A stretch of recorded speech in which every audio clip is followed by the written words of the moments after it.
변화에 대해서 하나님 말씀을 드리려고 하는데요. 먼저 짧은 1분짜리 동영상 한번 보도록 하겠습니다.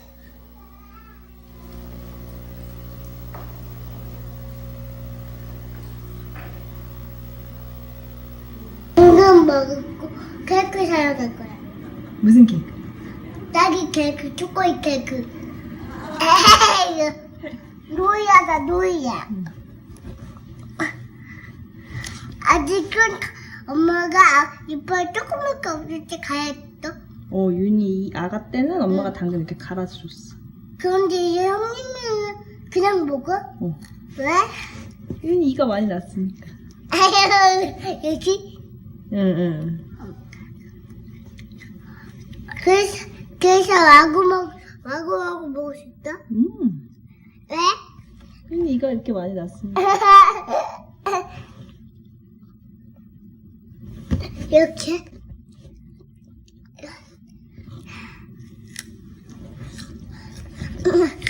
응. 35개월짜리 이제 아이잖아요. 근데 자기 아빠 이제 그날 생일인데 자기 아빠 생일을 맞아서 저녁에 퇴근하여 들어오면 케이크를 사서 먹을 생각을 하니까 미리 저렇게 기분이 좋아가지고 자기 생각을 막 엄마에게 표현하는 거예요. 35개월 이제 말을 배우기 시작해가지고 지금 몇 개월 안 됐는데 저렇게 말을 이렇게 습득하고 또 조립하고 자기 생각까지 이제 표현해서 말을 하는 그런 걸 바라봅니다. 인간은 이와 같이 누구든지 태어나면서부터 말을 하면서 살아갑니다. 인간은 타고나면서 이야기꾼이에요. 이야기가 있어야 암도하는 것이 인간입니다. 그래서 철학자 니체는 말하기를 인간은 과거에 일어난 일을 역사로 만들 줄 아는 힘을 통해 비로소 인간은 인간이 된다고 말했어요. 인간은 뭔가를 살아가면서 생각하고 생각을 다시 자기의 언어로 표현을 해가지고 말을 하죠. 그리고 이런 것들을 모여서 우리가 말하는 역사라고 말합니다. 인류의 역사는 이렇게 되는 겁니다. 인간은 얼마나 약한 존재입니까?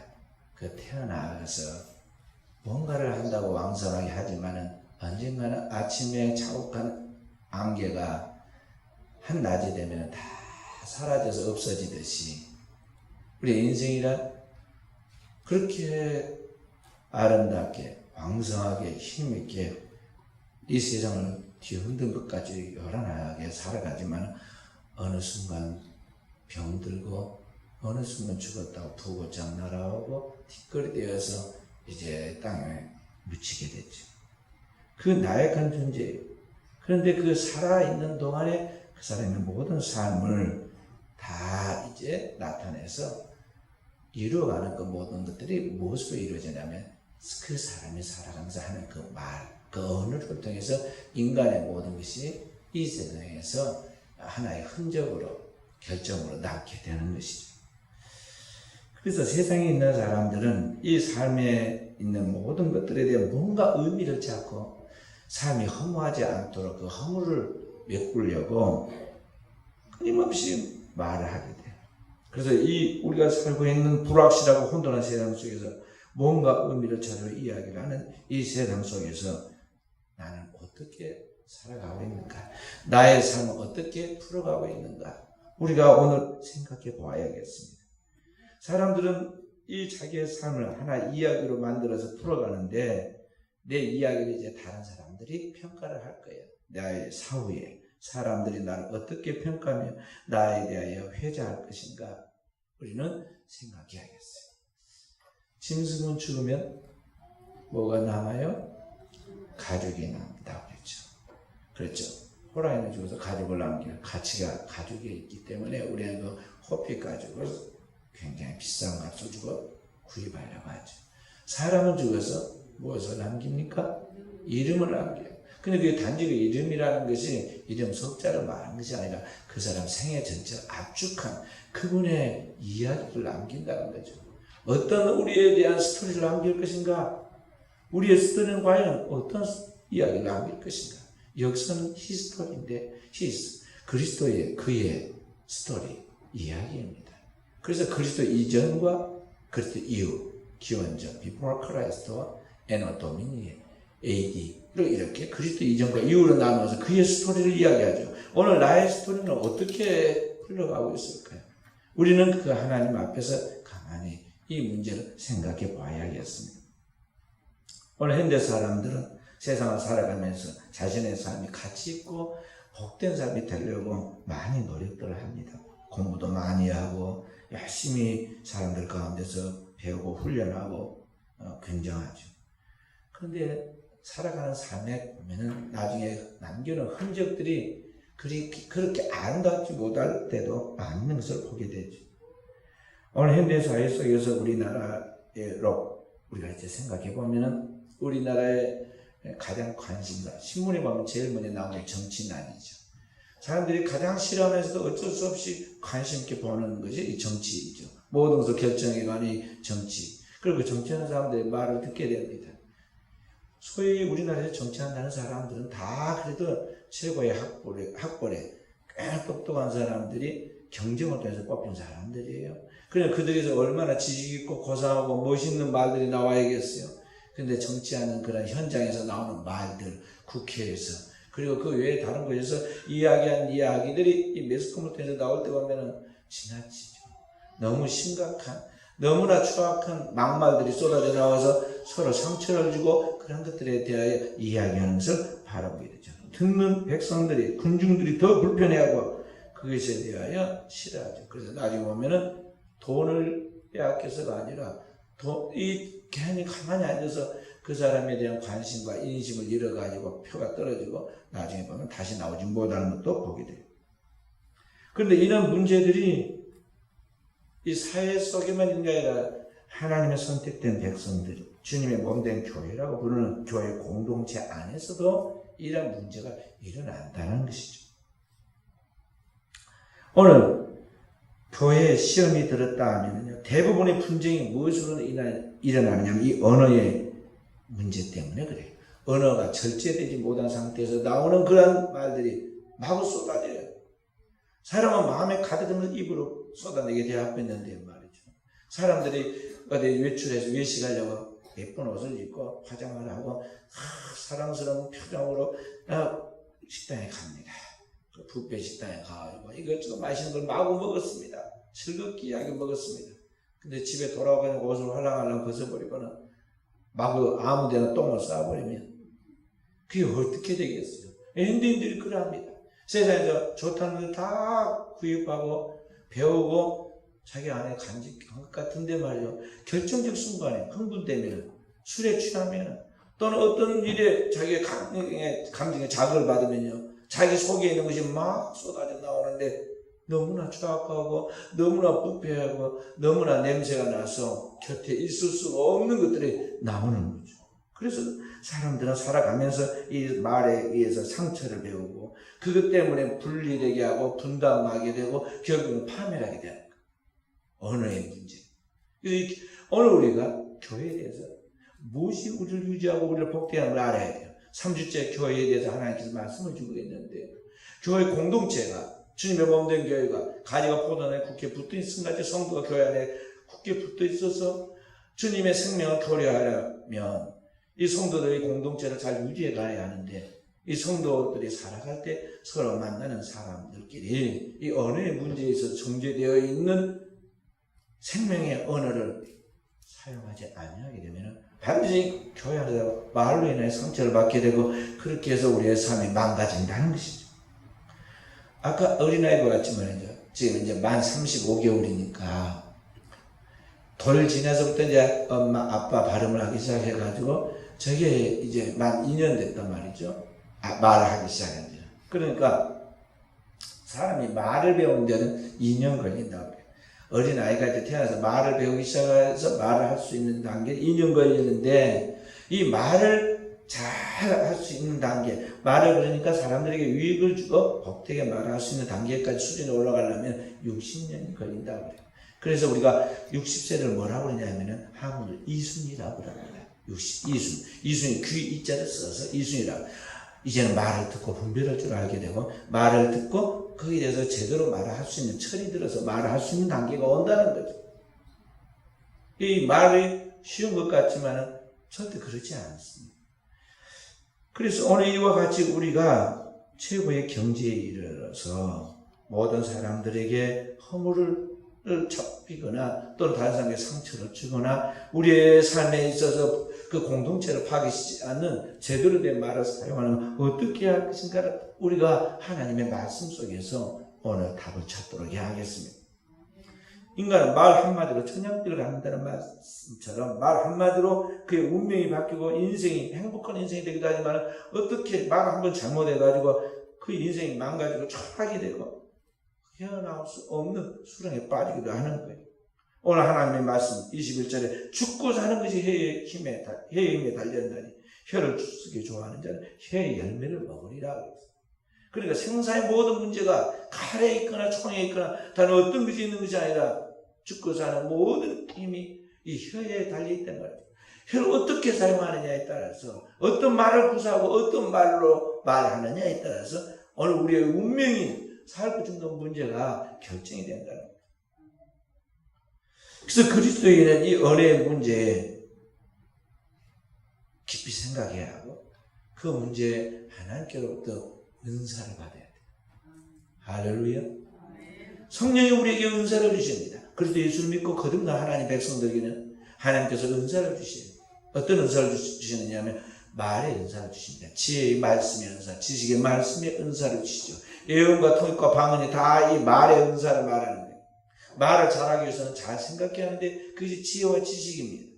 거기서부터 출발해서 우리의 입술을 통해서 그것이 표현되어 나올 때 그게 복된 생명의 언어가 나올 수 있도록 성령이 우리에게 은사를 주시는 겁니다.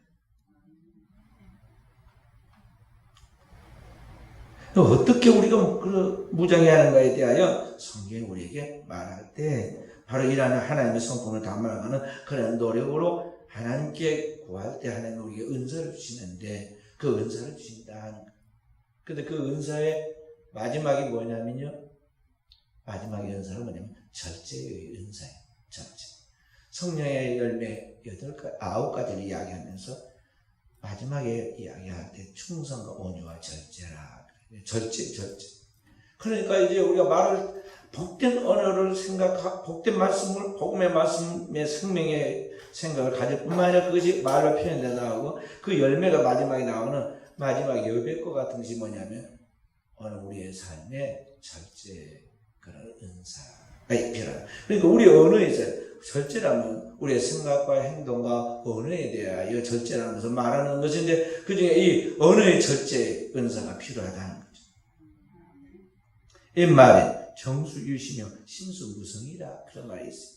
맑은 물은 맑고 고요한 물은 깊이 흐르고 그리고 깊은 물은 소리가 나지 않는다. 깊은 물은 심수무성이라. 그러니까 오늘 우리는 하나님의 말씀을 거듭나서 그 진리의 말씀의 그 깊은 심연으로 들어가 있어서 그 속에서 흘러나오는 하나님의 생명이 오늘은 고요하고 조용하게 또는 때로는 들리지 아니한 것 같지만 그 속에서 무한한 생명의 창조력이 있고 우리를 구속하는 구속력이 있고 우리의 삶을 복되게 하는 생명력이 있어서 살린다는 것이죠. 그런 언어를 사용할 수 있도록 오늘 우리는 늘 주 앞에서 하나님께 말하여 기도하고 세상에서 언어의 절제를 해가면서 하나님의 입이 주시는 그 생명의 언어를 말씀을 마치 소금으로 고르게 한 같이 그렇게 말씀을 전하는 거죠. 소금은 많이 넣으면 짜서 못 먹습니다. 적게 넣으면 싱겁죠. 적당히 잘 간을 맞춰야 돼. 그리고 우리의 언어가 그래야 한다는 것이죠. 꼭 적절한 경우에 합당한 언어로 말할 수 있는 영성과 은혜를 간직해야 해요. 자문의 말씀 더 읽어가면 25장에 그런 말씀, 25장 11절 그런 말씀이 나옵니다. 경우에 합당한 말, 아루새긴 은장관의 금사가 아니라. 그러니까 꼭 그때 필요한 생명의 언어가 그때 잘 전파되면 그것은 최고의 작품이라는 거죠. 아루새긴 은장관, 금사가 올리는 것이 가장 가치 있고 멋있고 아름답다는 거죠. 오늘 우리가 그렇게 살아갈 수가 있고 그런 언어로 사람의 생명을 나의 생명을 그리고 만나는 사람들의 생명을 살 수 있다는 거죠. 근데 과연 우리가 그렇게 살아가고 있느냐는 거죠. 세상에는 둘째치고 오늘 교회 안에서 주님의 거룩한 기관인 교회예요. 칼빈은 말하기를 가정은 이 거룩한 주님의 몸된 교회의 축소판이라고 그랬어요. 시간에 칼빈은 정확하게 뭐라고 하냐면 가정은 교회 안에 있는 또 다른 하나의 교회다 그랬어요. 가정은. 그러니까 오늘 이 교회와 주님의 기관, 주님이 세운 영적 두 기관이 있는데 태초에 이 가정을 창조하시죠. 그리고 그 교회를 이제 만들어 가십니다. 그러니까 주님이 세운 두 개의 기관이 교회와 가정이에요. 그러니까 이 교회 가정에서 오늘 우리가 이런 아름다운 생명의 언어를 구사하면서 제대로 된 생명을 표출하고 그 생명을 누리고 축복을 나눠야 하는데 과연 그렇게 살고 있느냐? 살아가고 몇만 명 모인 교회가 순식간에 깨지기도 하고 분열생계가 깨지기도 하고 무너지는 것은 대개 뭐냐면 교회 안에 언어의 문제 때문에 다툼과 분쟁이 생기고 원망과 참수가 생겨가지고 그래가지고 교회 공동체가 깨지는 거예요. 그래서 우리가 어떻게 하면 이와 같은 복된 언어를 사용할 수 있을까 우리가 생각을 해야 돼요. 먼저 우리가 이 부분을 잘 이해하려면요, 교회가 무엇인가부터 알아야 돼요. 교회가 무엇일까요? 오늘 우리가 교회 십자가 붙이고 교회 써붙이면 교회나요? 이단들도 보면 거기다가 십자가 가짜로 붙여놓고 교회 써붙여놓고 그러잖아요. 무엇이 교회일까요? 교회는 한마디로 말해서 하나님의 나라의 축소판이에요. 그러니까 하나님의 나라를 바라보고 나아가는 구원받은 성도들이 목사와 함께 모든 성도들이 이 하나님의 나라를 이 땅에 구현시켜 나가려고 하는 것이 교회예요. 그래서 교회는 어린아이부터 나이 많은 노인에 이르게 다양한 사람들이 그리스도 예수를 믿고 그의 피로 구원받은 그를 믿고 그의 은혜를 입은 사람들이 모여있는 곳인데 그 안에는 다양한 종류의 다양한 사람들이 모여갖고 있어요.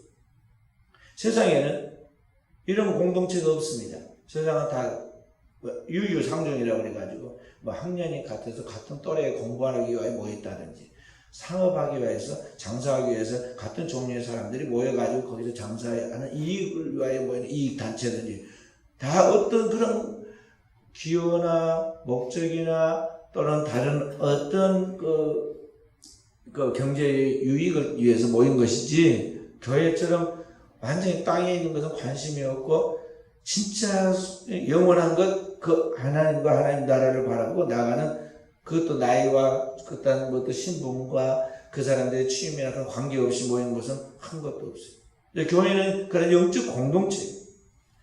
그렇기 때문에 이 영적 공동체에게 사람이 모였을 때는요, 다양한 사람이 모였을 때는 그 조화를 이루기 얼마나 어려워요.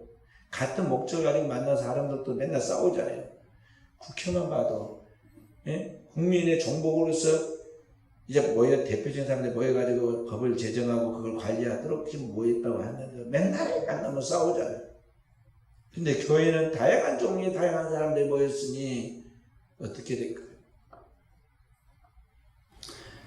많은 사람들이 교회에 대하여 두 가지 잘못된 생각, 오해를 갖고 있어요. 그건 뭐냐면 교회는 천사들의 집단, 하늘에 뚝 떨어진 하늘에서 내려온 아주 깨끗하고 거룩한 천사들만 모여있는 집단인 줄 알고 그렇게 선입견을 갖고 있습니다. 오늘 아침도 제 초등학교 동창들하고 이 SNS 카톡을 잠깐 했는데요. 그 친구들은 동창회만 가면요, 저 같은 초등학교 동창이잖아요. 얼마나 허물이 없는 막역한 친구들입니까? 근데 딱 제가 가면은 담배불도 끄고 아이고 목사님 오시니까 막 그렇게 이야기를 하고 초등학교 동창회 모임인데 가라. 그리고 또 이제 이야기를 합니다. 이야, 목사님들은 좋겠다. 천사들과 하고 사니까 무슨 근심 걱정이 있겠느냐고. 그래서 얼굴도 좋다고 말이죠. 아니 선크림 바르고 왔다니까 오늘. 그래도 우리하고 다르다고. 천사도 지금 뭔 걱정이냐는 거예요. 얼마나 지금 이게 잘못된 오해를 하고 지금 편견을 하고 있어요. 속으로만 그럽니다. 제가 와서 너가 해봐라. 속으로. 또 오해를 가지고 있느냐면요. 편견을 가지고 있느냐면 교회는 세상에서 단 한 번도 죄를 짓지도 않고 실수도 하지 않고 그런 의인들만 모여있는 그런 모임인 줄 알아요. 그래서 교회에 다니는 사람들이 조금만 실수를 하거나 조금만 오류가 있거나 심지어 어떤 법에 저촉되는 일들이 드러나면 일반 사회에서 아는 사람은 그냥 넘어가는데 교회에서 그냥 있다면 난리가 납니다. 공격하고 심지어 교회 안에서 막 너가 옳고 내가 틀리냐 내가 옳고 내가 틀리다 막 하면서 막 싸워요. 이 두 가지 다 천사들의 그런 모임으로 착각을 하든지 아니면은 완전히 의인들만 모이는 성인들만 모이는 그러한 집단으로 교회를 오해하고 있다는 거죠. 그래서 이런 교회 안에는 온갖 다양한 사람들이 다 있죠. 인간은 죄인이고 죄성을 가진 그 죄인들이 살아가는 그 가운데서 가장 약한 자들이 모이기 때문에 허물과 약점과 부족함이 가득한 죄인들의 공동체가 교회란 말이죠. 현실적으로 보면 그래요. 바로 이런 이 세상의 축소판인 죄인들의 삶의 그 축소판이 교회인데 이 교회에서 여기에서 우리가 똑같을 수가 있느냐? 거의 불가능한 거지. 불가능해.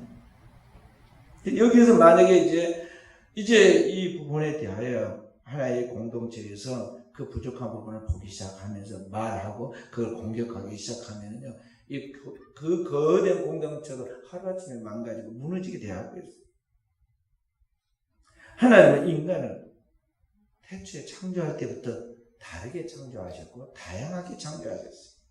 그래서 세상에는 둘도 똑같은 게 없게 만드셨다.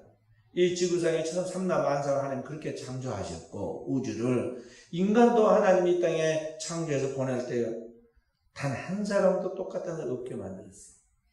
지금 지구상에 살고 있는 77억의 인구가 있는데요. 그 이전에 살던 사람도 그러고 현재 사람도 그러고 앞으로 오는 사람들도 그러고 모든 사람은요. 그 사람의 생김새 또 그 사람의 얼굴, 눈동자, 목소리, 지문 모든 것이 단 하나도 똑같은 사람이 없도록 하나님이 그렇게 개성있게 창조했던 걸 알아야 돼. 또 달라. 속도 모르고 말이죠. 이런 내막도 모르고. 부부간에 뭐라고 그래요? 꼭 나에게 맞는 사람을 찾아가지고 그 사람을 이제 사랑해서 결혼을 한다고 결혼했다고 말하죠. 근데 조금 후에 뭐라고 말해요? 내가 눈에 콩깍지가 씌어가지고 속아서 지금 결혼을 했는데 달라도 너무너무 달라서 못 살겠다. 도저히 한 공간에서 함께 살 수가 없으니까 헤어져야겠는데 법원에 가서 가정법원에서 법정에서 뭐라 진술하냐면 성격 차이로 그런다고 그러죠. 달라지죠. 다르게 대하고 있어. 남자와 여자는 남자와 여자는 완전히 다르단 말이죠. 존 그레이가 쓴 화성에서 온 남자, 금성에서 온 여자라는 책처럼 말이죠. 완전히 딴판이야. 지구를 중심에서 저 태양 가까이 있는 금성과 더 멀리 태양과는 멀리 지구 그 반대편에 있는 화성이 완전히 정반대. 남자와 여자는 완전히 다르게 창조하셨단 말이에요. 그러니까 모든 게 다르게 되고 있어. 그걸 몰랐어요? 그런데 우리는 너무 다르다고 그래가지고 맨날 죽을 때까지 싸워. 그래서 오늘 우리가 알아야 할 것은 중요한 알아야 할 것은 뭐냐면은 오늘 우리는 하나님이 다르게 창조하셨고 다른 특징을 주었다는 것이죠. 그런데 그 다름이 틀린 것이 아니라 다름이 정상이고 그 다름이 어떻게 보면 우리에게서는 축복이라는 것을 알아요. 할렐루야. 왼쪽과 오른쪽 가만히 거울 놓고 봐보세요. 절대 똑같은 눈이 아니에요. 다른 눈입니다. 시력의 강도도 달라요. 입을 보고 코를 딱 거울로 봐봐요. 전혀 다릅니다. 두 개가 달라요.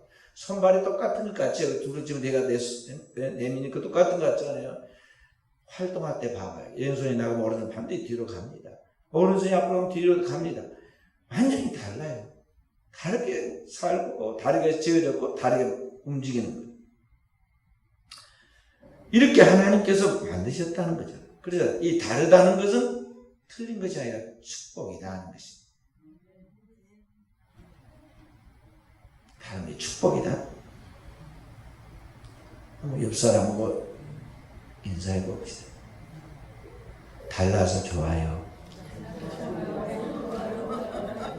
달라서 축복입니다. 남편에게 가서 꼭 그렇게 이야기하세요. 부인에게 가서 그렇게 이야기하세요. 그런데 우리는 교회 안에서도 그러고 가정에서도 그럽니다. 왜 나가 차지 않느냐? 나처럼만 하면 되는데 난 도저히 이해할 수가 없다. 나는 절대로 받아들일 수가 없다. 자기가 기준이 딱 돼가지고 자기처럼 말하는 거예요. 그러면 왼손이 가는데 오른손도 같이 올라가면 걸어갈 때 이렇게 가면 이게 뭐예요? 로봇이에요? 고문관이에요? 군대에서 그 사람은 고문관이라고 해요. 너무 긴장해가지고 겁이 나니까 막 손 높이더라. 막 조교가 그렇게 외칩니다. 그러니까 겁이 나가지고 자기도 뭘 얼어가지고 말이죠. 왼손이 가는데 왼발도 같이 올라갑니다. 오른손에도 오른발이 가요. 그러면 막 손가락 가르치면서 얼마나 저 고문관보라고 말이죠. 절대 그렇게 하면 안 되거든요. 왼손과 오른손, 왼발과 오른발 다르게 움직여야 돼. 근데 우리는 자꾸 나와 같더라고요. 만약에 남편이 아내와 똑같이 행동을 하거나 아내가 남편과 똑같이 행동하면 그러면은 마음이 이제 잘 맞아서 잘 갈까요? 절대 살 수가 없어. 근데 우리는 하나님의 창조 섭리를 이해하지 못하고 거스리면서 우리는 이 공동체 속에서 자꾸 나와 같이 안 된다, 나와 같이 하지 않는다. 그래서 모두 한 공간에 같이 살 수 없어요. 내가 교회에서 나가든지 내가 나가든지 둘째 나야겠다. 한 집에서 이제 둘이서 그냥 갈라서 해야겠다. 그래서 말로 상처를 줍니다. 하나님이 천지를 창조하시기 전 하나님의 아들을 낳으실 때 하나님의 아들 독생자를 낳으시 독생자 둘도 없는 유일한 아들을 낳으시죠. 그리스도 예수와 똑같은 또 다른 쌍둥이 같은 분이 계시는데 그걸 보고 보혜사 또 다른 보혜사라고 주님 말씀하시죠. 또 다른 보혜사 성령이 계시죠. 성령은 예수님과 똑같습니까? 완전히 다른 역할을 하십니다. 하나님도 달라요. 그러나 그 하나님의 진리와 성령 안에서 사람 안에서 하나를 이루어가시는 삼일째 하나님이시죠. 그와 같이 우리는 이 큰 하나님의 사랑의 틀 안에서 하나를 이루어가는 그 삼일째 하나님을 닮은 하나를 이루어가는 것이지 나와 생각이나 그리고 나의 언어나 나의 삶의 행동이나 모든 게 똑같을 수가 없는 거예요. 그런데 우리는 자꾸 다른 사람을 교회에서 가정에서 자꾸 정죄를 해요. 원망을 해요. 그리고 참소를 해요. 누구 닮아서 그래요? 주님을 닮아야 하는데 주님을 원수까지도 내 몸처럼 사랑하신 그리고 사랑하라 하신 그 주님을 닮아야 하는데 우리는 너희 아비는 마귀니라. 원수 마귀도 닮아서 죄에 중독되고 죄를 지은 사람은 다 죄의 종이에요. 죄를 짓게 하는 원수 마귀의 그런 종이란 말이죠. 그래서 우리는 마귀의 지배를 받아서 그렇게 되는 거예요. 그래서 오늘 우리는 이 언어에 있어서 어떤 언어를 사용하고 어떤 언어를 해야 할 것인가 늘 생각해요. 어떤 언어를 사용하고 어떤 언어로 말해야 할 것이냐 하는 것. 사탄은 우리로 하여금 끊임없이 말로 시험 들게 해가지고 그 소중한 교회, 주의 몸된 교회, 하나님의 나라의 축소판인 이 땅의 하나님 나라인 교회의 공동체를 깨뜨려서 신앙생활을 하지 못하게 하고 가정을 깨뜨려서 하나님 나라의 안식을 누리지 못하게 한다는 것을 알아야 돼요. 말로 그렇게 하는 거예요. 우리가 신앙생활을 해보면서 경험한 게 뭔가요? 아무리 직장에서 돈을 많이 벌고 사회에서 막 유명한 사람이 되었다 하더라도 교회에서와 가정에서 마음에 영혼의 평안을 얻지 못하면 인생 행복할 줄 아나요? 반면에 세상에서 힘든 일이 있어도요, 교회 가면 평안하고 가정에 가면은 평안하면요, 그 사람은 행복한 거예요. 행복해. 그런데 마귀는 그 교회와 가정을 깨뜨리려고 끊임없이 우리에게 역사하고 충동질하는데, 그게 뭐냐면은 우리 안에서 이 믿음에 살리는 언어에 성령으로 말미암아 거듭나고 절제된 생명 언어를 사용하지 못하도록 내 안에 가득한 세상적인 것을 집어넣고 세상적인 그 악한 생각과 악한 언어들이 우리 입술로 쏟아져 나와서 나의 사랑하는 공동체를, 나의 가정을 깨뜨리게 만든다는 것이, 이게 마귀가 하는 일이에요. 그래서 그리스도인은 은혜 받으면 입술에 하나님의 성령의 정화를 입어야 돼. 그리고 정화된 언어를 향할 수 있도록 언어의 절제의 은사를 가져야 한다는 것입니다. 자, 신약 성경 요한계시록 12장 9절 10절을 읽어보도록 하십시다. 요한계시록 12장 9절 10절 말씀 크게 읽어보세요. 누가? 12장 9절 10절. 큰 영이 내쫓기니 에페 곧 마귀라고도 하고 사탄이라고도 하며 온 천하를 꾀는 자, 그가 땅으로 내쫓기니 그의 사들도 그와 함께 내쫓기니라. 10절. 내가 또 들으니 하늘에 큰 음성이 있어 이르되 이제 우리 하나님의 구원과 능력과 나라와 또 그의 그리스도의 권세가 나타났으니 우리 형제들을 참수하던 자 곧 우리 하나님 앞에서 밤낮 참서던 자가 쫓겨났고. 자, 하늘로부터 큰 영 곧 에페 마귀라고 하는 타락한 천사가 하늘부터 내쫓겼어요. 그래서 땅에 의해서 온 천하를 꾀는 역할을 하는데 어떻게 하느냐? 10절에 보면 밤낮 참수한다. 우리 형제들을 참수한다. 믿는 형제들을 하나님 앞에서 참수해요. 그리고 이 땅에서 우리 공동체 속에 들어와서 뭘 하느냐? 그것이 이 사탄이 우리에게 사람들의 마음속에 분열을 일으키고 원망하는 말을 하게 하고 다투게 해서 그 공동체를 깨뜨리는 역할을 한다는 것입니다. 그래서 고린도서 10장 10절에는 그렇게 말했습니다. 그들 가운데 어떤 사람들이 원망하다가 멸망시키는 자에게 멸망하였느니 너희는 그들과 같이 원망하지 말라. 여기 이스라엘 백성들 가운데 이스라엘 백성들이 60만이 나왔는데 남자 장정만 60만이 가나안 땅으로 들어가기 위하여 출애굽해서 나왔는데 그들이 하나님 앞에서 원망하다가 멸망시키는 자 원수 마귀 사탄에게 멸망당하였다는 것이죠. 출애굽한 이스라엘 백성들의 교훈의 이야기. 백성들이 나와서 조금만 힘들면 물이 없으면 곡식이 떨어지면 고기가 먹고 싶으면 맨날 그 종 모세와 하나님 원망을 했어요. 너무너무 심각하니까 나중에 민수기 14장 28절 그렇게 말씀합니다. 내 말이 내 귀에 들린 대로 내가 내게 행하리. 너희 가운데 한 사람도 가나안 땅에 들어가지 마 광야에서 죽으리라. 그래서 출애굽한 이스라엘 백성들이 2년 반 만에 가나안 땅에 분명히 들어갈 수 있었는데, 왜냐하면 출애굽에서 2년 동안에 훈련시키고 십계명을 받게 하고 호렙산에 십계명을 받게 하고 이제 가나안 땅에 쑥 들어가면 되는데 다 가가지고 그 문전에서 하나님 다시 되돌려요. 믿음의 말을 하지 않고 원망의 말을 죽지도 않은데 죽을 것이다. 하나님에서 그들을 살리려고 출애굽시켜 가나안 땅에 데리고 왔는데 하나님은 우리를 죽이려고 이 광야에 데리고 왔다. 모세가 자기의 모든 영화, 애굽의 왕자로서 이집트의 모든 왕권을 위해서 천하를 다스릴 수 있는 그런 위치와 신분과 자격을 갖춘 사람이었는데도 불구하고 다 버리고 그 백성과 함께 고난받는 것을 하늘의 보화와 상급으로 여기고 그렇게 희생한 이 모세를 말이죠. 자기들을 죽이려고 이 광야를 끌고 온 사람이라고 원망을 해요. 하나님이 그 백성들을 심판하시죠. 성경은 그걸 말하고 있는 것입니다. 너희는 그들과 같이 원망하지 말라. 그러니까 마귀가 3,400년 전에 이스라엘 백성들을 출애굽시킬 때 그렇게 들어가서 역사에서 망하게 한 것 같이 오늘을 사는 우리에게도 오늘의 교회에도 마귀는 끊임없이 그 공동체 속에 구역에 들어가서 부서에 들어가서 만나는 그 자리에서 시험 들게 하고 우리로 하여금 망가지도록 만든다는 거죠.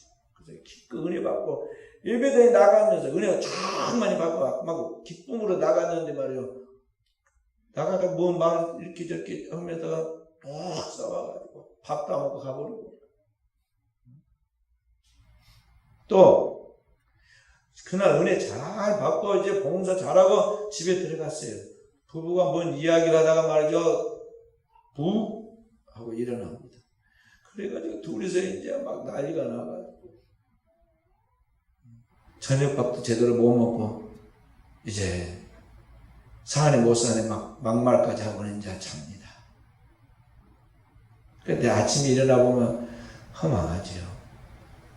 사단에게 격동되고 사단에 충동되어 이렇게 된 거예요. 그래서 하나님의 공동체인 교회는, 우리 성도들은 교회와 가정에서 이 언어의 세례를 받아야 돼요. 성령으로 정화되는 세례를 받으라는 거죠.